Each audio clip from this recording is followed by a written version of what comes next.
United Health's stock. Man, let's talk about it. No matter how you look at it, whether it's 5 years out, negative 6%, 1 year out, negative 50%, or even year to date, it's a pretty rough situation. So in this video, I'll be going over some recent news that are surrounding the company, and then we'll crunch some numbers to figure out what the inherent worth of United Health truly is, and then a good price to buy the stock. And then at the very end of the video, I'll be going over my personal game plan on what I want to do with the information that we learn here today. Now, if you want a full breakdown and an analysis and a deep dive into United Health, then please watch the video that's going to be linked in the pinned comment.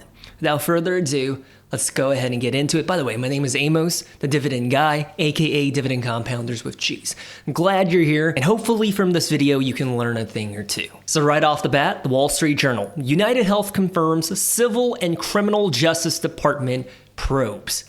Friends and family, when prosecutors and the government is all up in your business because you've been doing something fishy, it's never good. So come to find out, allegedly, United Health has been scamming the government for more funding by exaggerating on their patients' conditions. This is also known as upcoding in the health insurance industry. So this is a very extreme example, but let's say somebody has a paper cut. United Health will go ahead and log that in as a terminal illness, saying they have this, this, and this, even though it's something very minor. And they're also being probed because they were incentivizing their doctors and their nurses in the Optum network to do this. Because the value add for United Health is if their patients are more sick on paper, then the funding for their Medicare plans from the government were gonna go up. And that's essentially what happened. Now, this is all speculation because here in the US, they're still innocent until proven guilty. But whether they did or not, between you and me, I still think this is a bad look, especially after their claims denial rate went public, and out of all the health insurance companies, they're the worst one. Now, the good news is, on July 24th, when this news dropped that it's official and it's really happening, the investigation, it's already priced in. The stock did not crash to like $200 or even $180. Matter of fact, it was pretty much flat. So I think that's good. It was already priced in. Now, the next thing that I want to talk about is the CEO situation, because it's very important. Please pay attention. So very recently, United Health made the call to bring back their longtime CEO, Stephen Hemsley. Is it Stephen or Steven? Because I know Stephen Curry prefers Stephen. But anyways, he was previously the CEO of the company from 2006 to 2017. Guys, this isn't some young buck. This is a dude who retired from the corporate world and he just wanted to play some golf in his retirement. But the company is in shambles right now and they begged him to come back. Now think about it. Would you come out of retirement if you already had more than enough money to last a lifetime? Unless there was a very juicy reward that was on the table that gave you a sense of purpose and you thought was attainable. Exactly. Nobody's gonna go out of retirement to go back to slaving away at a corporate job for 50, 60 hours a week unless they know that it's gonna be a very lucrative reward. Unless the dude is just greedy. But anyways, let's break down his compensation package. So every year, he's gonna be paid a base salary as the CEO of only $1 million. Friends and family, that's really, really low in the world of Fortune 500 companies. And he gets no cash bonus, no end of the year bonus, no other carrots at the end of the stick, at least for the first 3 years. Now, on the flip side, he does have a gigantic equity incentive. He received a one-time grant of about $60 million in non-qualified stock options, which fully vest in May of 2028, 3 years after his appointment. Now, I did some research, and that's approximately 602,773 shares at about $308 a share. So keep those numbers in mind. If he gets fired or he quits within the next year or two or any time before May 2028, he will forfeit all of his stock options. So if you're paying attention, that means United Health needs to be above $308 a share in order for Hamsley to make money off this option to buy at $308 a share. If United Health trades at about $400 a share in May of 2028, then he makes $92 per share in profit. And if you multiply that by the 600,000 shares that he's potentially getting, then he's going to earn about $55.5 million. Now, on the other hand, if United Health Group trades flat or even goes into decline, and let's just go ahead and assume the worst case scenario, they trade for about $305 a share in May of 2028, that means the stock is cheaper on the market than his $308 option price. So it makes no sense for him to exercise his options, and the options will be worth $0. So in plain English, if I lost to you, all you have to know is this sentence right here. He only makes money if United Health's stock price recovers and rises above $308 a share. The higher that it goes, the more that he potentially earns. But if the company struggles and the stock stays below $308 a share, he gets absolutely nothing besides the $1 million a year in cash for his salary. And the best part about all of this is that he doubled down and he bought 86,700 shares back in May 16th of 2025. Well, that's pretty crazy. Back in May 16th, almost a decade and a half ago, I graduated from college. But when he was appointed CEO, he paid $25 million at $288 a share. This dude doubled down. He has so much of the stock in his wallet that if it doesn't go up, he is screwed himself. Now, why would he do that unless he knows this is easy money or that it's achievable? Now, what you want to understand is that back in 2010, he earned about $101 million in compensation. That was in 2010. That seems to be more in line with what a CEO is usually compensated, fully guaranteed. It's like when you sign with an NFL team, you get your sign-on bonus and you get your incentives for your performance, like for every touchdown that you make. And then, of course, your base salary under all of that. And as you can see on your screen right now, previously under his leadership from 2006 to 2017, when he was the CEO, the total return, taking into account the share price appreciation of the stock itself plus the dividends paid out, 322%.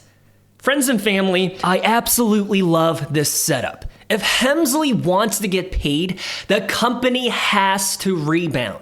If the stock does not recover, his portfolio is going to be deep into the red. He gets nearly nothing and his options are worthless. He walks away with nothing. So it's in his best interest to push United Health back to $500 or even $700 a share. And that's why personally, I'm a huge fan of stock-based compensation, especially for the executive leadership. Don't just give them a guaranteed $50 million in cash salary. Make them earn it by taking care of the business and looking out for the best interests of the shareholders. It aligns the company's leadership's incentives with ours as shareholders. Does that make sense? They only get paid if the stock does well. That's exactly how it should be in my personal opinion. Instead of giving someone a CEO or CFO or the chief marketing officer, instead of giving them fully guaranteed $50 million, instead give them like a compensation package of like $7 million in base salary and then like $60 million in stock options. In that, they need to hit this price or above or they get nothing. I love that setup. You can call me dirty, you can call me weird, but then they're going to be laser focused in making sure that the company is going to be crushing it quarter after quarter, year after year.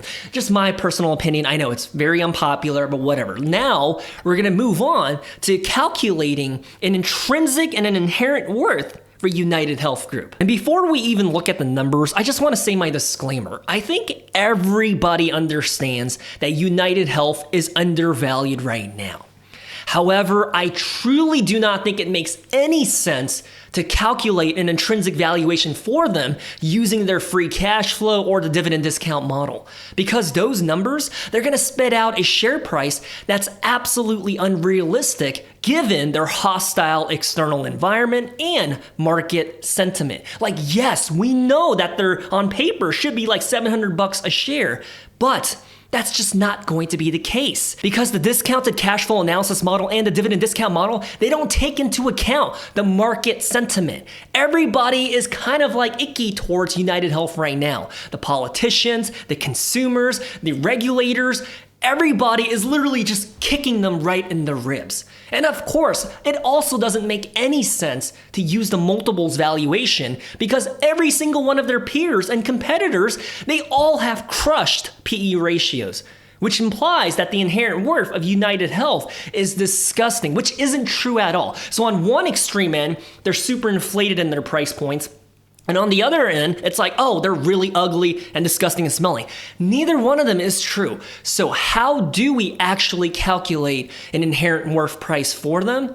We have to look at their reduced earnings and what their net income is going to look like in the future. The earnings is essentially the net income per share. The profits per share outstanding. What's left over after paying for everything in order to run your company. Now, by using very conservative numbers, because I'm already calculating that they're going to lose the investigation and pay out millions of dollars back to the government for their fraud. I'm already calculating that their margins are going to be decreased. I'm also calculating that their growth and their net income year over year, their earnings, going to be reduced as well. So if you agree with me and we think about it like that,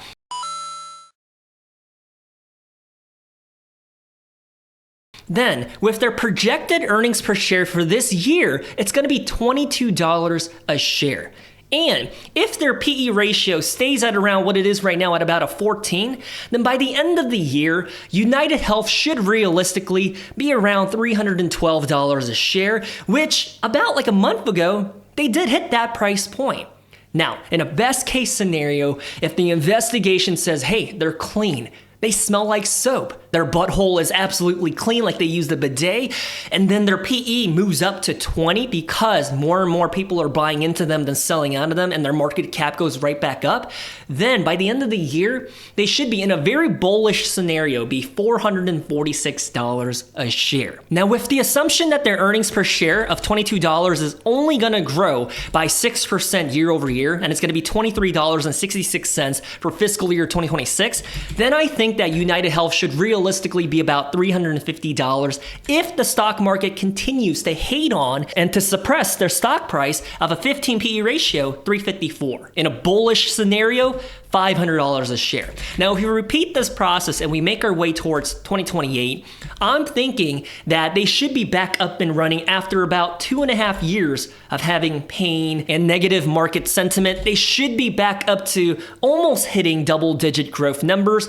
Then, I'm assuming in 2028, their net income per share, their bottom line, their profits per share outstanding, $27 a share. And United Health, in a worst-case scenario with a PE ratio of a 19, should be $514 a share. Does that make sense? However, if they go back to how things used to be and it's smooth sailing and they're clean and they're doing business the right way and their PE ratio hits 23, then I don't think it's out of the realm of possibilities for them to hit $622 a share. So if the 2028 price target is $514 a share in a very conservative environment and where I reduce the numbers by a significant amount and we apply a 10% discount rate over 4 years, then the present value is approximately $351. In other words, buying the stock today when it's around $351 would imply an expected annual return rate of 10% compounded over the next 4 years in order to reach this number. So if you buy it at $351 and it grows at 10% year over year, eventually it should hit this number. Now, if they don't grow by 10%, then obviously it's not going to hit this number. However, in the next 4 years, I genuinely think 500 to 600 should be the price range of United Health Group. Now, what makes all of this even more absurd is if we pull up the forecasted EPS for United Health, scroll right here, we scroll down over here. So annually, so for fiscal year 2025, I agree, $22.32, which is still a growth of 43% year over year from $15.51 in fiscal year of 2024. The numbers that they have laid out for the analysts and the expectations for United Health, look at the growth rates for their earnings per share year over year, 15% year over year to 2026, 14% year over year from 2026 to 2027, and then in 2028, they're anticipating a 24% growth rate. So they're thinking that the EPS in 2028 should be about $36.58 with everything priced in. All of their setbacks, all of their litigation costs and their margins being squeezed, they're still anticipating $36. So I really want you to keep in mind when it comes to my inherent worth valuation model for United Health based on their earnings per share and their PE ratio, $27.06. I'm way below. They're thinking like 36, 37, 38 bucks. I'm saying 27. Now, if United Health hits that $36 earnings per share forecast number, then in a very realistic scenario of having a PE ratio of a 19, then the stock price will be around $691 a share. In a bullish scenario where the PE gets up to 23, then we're talking about $837. So I really want you to understand, as I plug and chugged and calculated these numbers, I'm using the most conservative numbers that you can think of. I'm saying that it's only going to grow at a mid-single digit rate year over year. Whereas their numbers, their estimates, and their forecasts are saying, hey, we can still maintain a double-digit teen growth number. And again, I think this is a more fair and an honest take as to what their valuation should be because their free cash flow is really amazing. Same with their dividend profile. So it's going to spit out a very inflated price target. And because of that, we're going to be misinformed. But as you saw from my model, using very conservative and safe numbers, we saw some realistic numbers and price targets that they will be at the end of the year for 2025, 2026, 2027, and 2028. That's why I think the EPS and PE, that's a model that I had to hand make. I think that's a more appropriate way to figure out what United Health is worth. And so when it comes to reevaluating on where United Health Group belongs in the compounder chart, left side is certified compounders, companies and stocks that I truly believe will 2, 3, or 4, 5x your money in the next 10 to 15 to 20 years. The right side is the CAGR graveyard, where your portfolio valuation invested into Carter's, Chime Finance, or Ford only going to grow at a rate of like 1 or 2% year over year. Not the best utilization of your capital. I still stand firm in that I think United Health Group is a certified compounder. Why do I have such a high conviction? Let's check this out. Now, despite the fact that in the past 365 days, United Health stock has just been absolutely brutally crushed, like getting choked out in the 7th round of a UFC fight, if we look at their history and we zoom back like 10 years, we're talking about 178% total return. Amos, what do you mean by total return? This takes into account the share price appreciation or depreciation plus the dividends that are paid out. And I think that's a more holistic and an accurate way to assess a company because the dividends do matter. That is a part of the total return. And if we do 15 years, friends and family, we're talking about 1,000% total return. Your money would have still 10x'd while taking into account the fact that they drove the bus right off the cliff, going from $600 a share down to $282. While still taking that into account. Are you seeing what I'm saying? What I'm trying to imply is that if they did not fall off that cliff and they were $600 a share like they used to be, it would be a 2,300% return. But that's not the reality. That's manipulation. The reality is 1,000% return. So if we scroll down and take into account their compound annual growth rate, breaking that total return number down to an annualized number, meaning year over year, this is how much your money would have grown, 17.6% for the past 15 years. In the exact same time period, the S&P 500 was 14.5%. So even though they declined by almost 50-60%, they still beat the S&P 500. Friends and family, by definition, take away the bias. Take away your feelings towards the insurance industry. Objectively, United Health is a dividend compounder with cheese. However, an important distinction that we want to make is that this is the past. That's what they achieved long time ago in their history, in their timeline, and in their DNA. But what about the future? What about going forward? Well, I think based on their fundamentals, their financials, and the broken American healthcare system, I really do think the healthcare system in America, it needs reform. We need change. But do I see that coming anytime soon? Absolutely not. And so, taking all those factors into account and the numbers that they are posting, I will sit down to urinate if they're not still crushing it going forward in the future.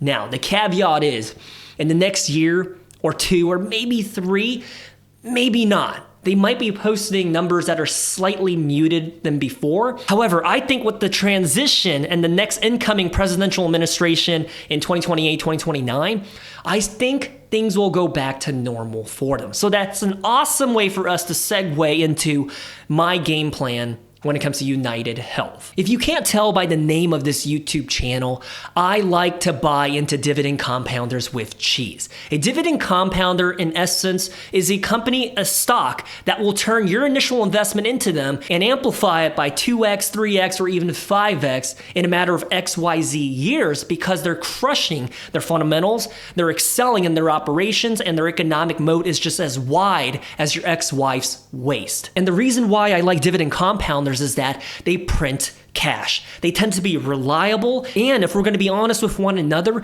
they do tend to outperform the stock market. Because if you have the option between investing into a dividend compounder with cheese versus something like Ford stock, why would you not want to go with the dividend compounder with cheese, knowing that your CAGR would be 14, 15, 16, or even 18% a year? Whereas with Ford stock, I think the CAGR is about a 1%. So I'm gonna put my money where my mouth is. And as a matter of fact, just this past week, I finally bought into United Health Group at $281 a share. As you can see on your screen right now, 11 shares. That's a lot of money for me. So I am wholeheartedly believing in their game plan and in the future of this company. Because if they go belly up or they go bankrupt or this price goes down, I'm screwed. But to back it up a bit, I think Warren Buffett said it best when he said this. The best thing that happens to us, he's talking about Berkshire Hathaway, is when a great company gets into temporary trouble. We want to buy that company's stock when they're on the operating table. Just took the words right out of my left nipple. Friends and family, don't copy me. This is what I am doing, okay? Do your own research, do your own due diligence and your homework to see if you like them or not. But I think United Health, at their current stock price point, I think this is a really good opportunity. And in 10 years from now, I'll either regret my decision or be all smiles about this compounder because they're gonna 2, 3, or 4x once they recover. And you're absolutely right to conclude that I'm being delusional, but need I remind you, just in the past few years, in 2022, do you remember when everybody was screaming that Meta, aka Facebook, was gonna go out of business because their numbers dropped ever so slightly in one quarter and their stock price got absolutely obliterated? By the way, when it did, I bought into them at $87 a share. And then around that exact same time frame, Netflix, dude, everybody was saying that Netflix is old news because the streaming wars is gonna kill their growth story. Everybody else was gonna take away their market share. Did that pan out? No, it did not. And then also around that same time period, I remember the sentiment around Tesla was that they're done because Nikola, NIO, and all of these other EV companies were just gonna smash them. Did that actually happen? No. And even in more recent times, right? In 2024, there were folks saying that Palantir wasn't even a real company. Dude, in the past like a year and a half, Palantir has like 5, 6, 7x. And in psychology, we would say this is recency bias, but even in 2025, there were people saying that AI, ChatGPT, yeah, that's gonna make Google go bankrupt and their business model is now obsolete and they're trash. However, they just posted their earnings and they crushed it. Double-digit growth across the board and in their search line of business, which is their main bread and butter. The point that I'm trying to get across is that extreme sentiment is almost always wrong. Now, Is healthcare there yet? Is the sentiment around them super extreme? Maybe not. Maybe we have some more room to go with everyone holding up signs and shovels and youth baseball bats saying, this company sucks, they need to go away. Maybe we'll get to that point. But I think the sentiment surrounding United Health right now is pretty darn negative. Everybody thinks the health insurance industry is cooked. And to be quite fair, they could be right. The health insurance industry could dissolve. Medicare for all could get implemented in the next 3 months, next 6 months. Private health insurance could be gone as we know it. But what I do know is that these current valuations, with their PE ratios touching numbers like a 3, a 4, and in the case of United Health to be around like a 10 or 11, I'm absolutely okay with buying into them at these current price points. That's what I'm doing. I put my money where my mouth is. I bought into them at $281. And I think that is a fair price to buy into them, especially where on a conservative level, when I think they're going to be about $5.50 a share in 3.5 to 4 years, at $281, pretty good, right? Even at $310, even at $320, it doesn't matter because they're still going to be about $600 a share. But in an optimistic world, they could absolutely hit $800 a share as well. But I want to play it safe. I want to use numbers that are shaved and reduced, and I'm still projecting 500 to 600. I will make a video 2 to 3, or I guess 3.5 years from now. We will circle back to this and see what happens. Anyways, what do you think? Are you bullish? Are you bearish?